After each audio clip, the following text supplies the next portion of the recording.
10 fondateurs de marques internationales célèbres qui vivent dans l'anonymat. Certains patrons d'entreprises mondialement connus font les couvertures des magazines et leur nom n'arrête pas de figurer à la une des journaux, quand d'autres préfèrent la tranquillité loin de l'exposition médiatique. Leurs histoires sont tout aussi impressionnantes et nous voulons les partager avec toi. Jette un œil à ces personnes qui ont créé les choses que nous utilisons au quotidien. Nike, Phil Knight. Le jeune Phil Knight et son entraîneur Bill Bowerman se sont connus grâce à leur passion pour la course à pied. Mais dans les années 60, la qualité des chaussures vendues aux États-Unis ne les satisfaisait pas. Pour pallier ce problème, ils ont pris l'initiative de créer l'entreprise Blue Ribbon Sports pour vendre des chaussures japonaises dans leur pays. L'entreprise s'appelle maintenant ASICS. Au fil du temps, travailler avec des fournisseurs s'avérait de plus en plus compliqué.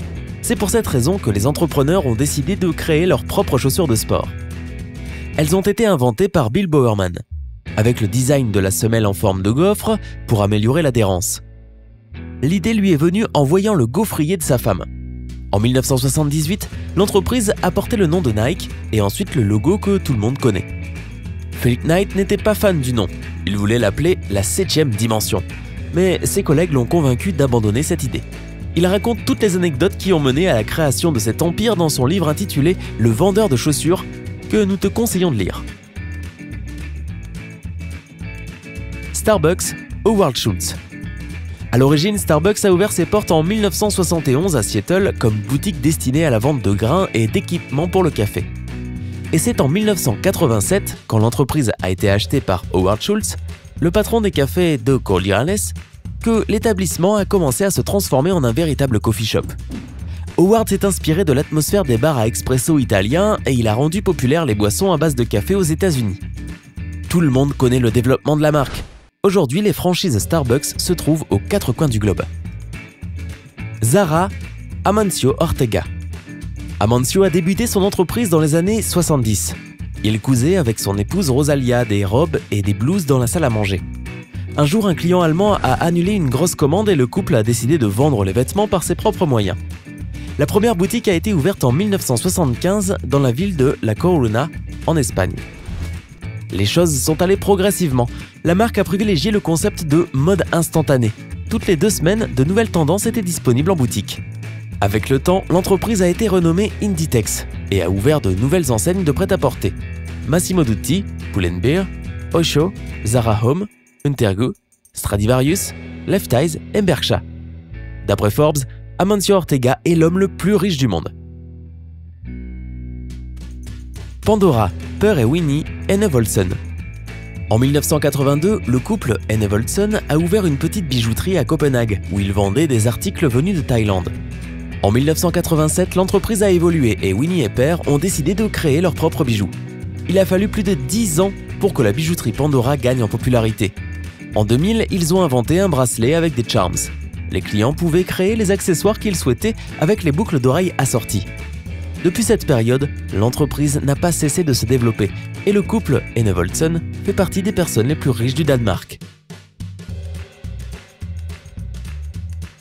Ferrero, Michele Ferrero. En 1957, Michele a hérité d'une entreprise familiale de production de pâtes à tartiner aux noisettes. Le jeune Michele a commencé à travailler rapidement pour créer de nouveaux produits. Il a réfléchi à la représentation de la femme au foyer italienne, en se posant des questions simples. Qu'achète-t-elle pour les enfants? Qu'est-ce qu'elle aime? Il a eu l'idée de créer l'œuf en chocolat Kinder Surprise. Les enfants adorent le chocolat et les parents leur font boire du lait, alors il a décidé de réunir ces 2 produits. Il a également lancé sur le marché les Ferrero Rocher et les Raffaello. Par la suite, il a perfectionné la recette familiale de la pâte à tartiner en lui donnant un nom aguicheur et novateur, Nutella. Michele a remarqué que les Américaines se préoccupaient de leur apparence en essayant de donner bonne impression. Pour elle, il a créé les bonbons à la menthe Tic Tac qui protègent la laine avec seulement 2 calories. L'entrepreneur a vécu une longue vie et est décédé à l'âge de 89 ans en laissant à ses enfants une marque connue et adorée dans le monde entier. Hard Rock Café, Isaac Tigret et Peter Morton. La chaîne de café mondialement connue a une histoire très particulière. En 1969, les musiciens du groupe The Doors ont enregistré un album intitulé Morrison Hotel. Plus ou moins à la même époque, ils sont tombés par hasard sur un café qui portait le nom de Hard Rock Café. Le disque qu'ils avaient à l'époque en préparation était de style hard rock. Ils ont fait quelques photos dans ce lieu et les ont intégrées sur la pochette de leur album. Un an après, 2 Anglais leur ont téléphoné, Isaac Tigret et Peter Morton, pour leur demander s'ils pouvaient ouvrir à Londres un café portant le même nom. Les musiciens étaient d'accord et la chaîne a commencé à conquérir le monde.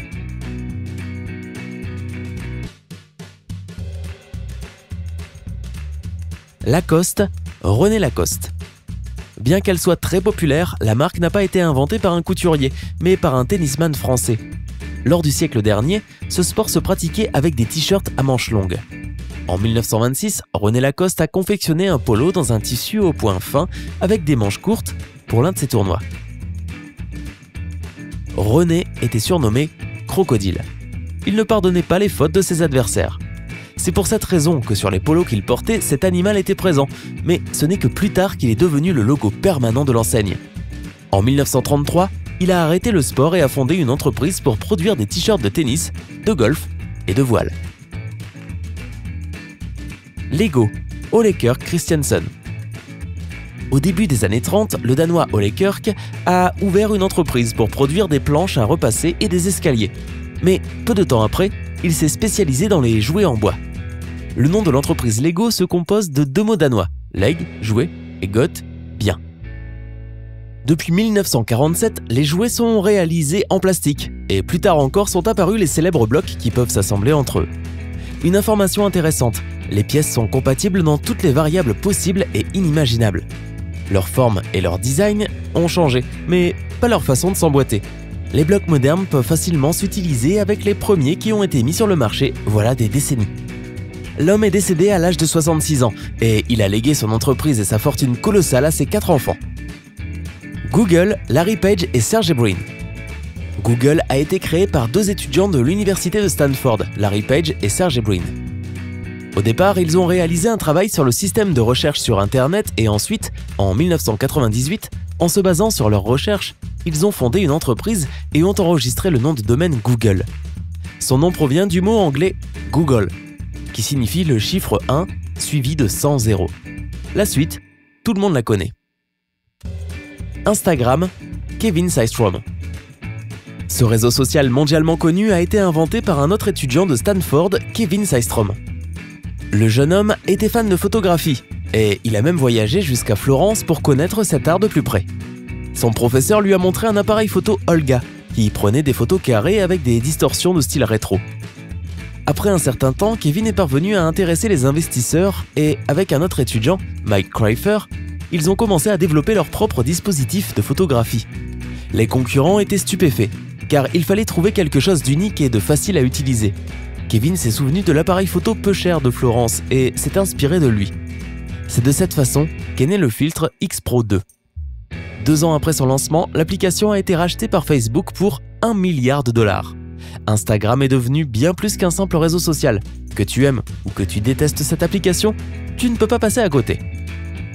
Connaissais-tu certains de ces chefs d'entreprise? Lesquels? Raconte-nous dans les commentaires ci-dessous. N'oublie pas de t'abonner à Sympa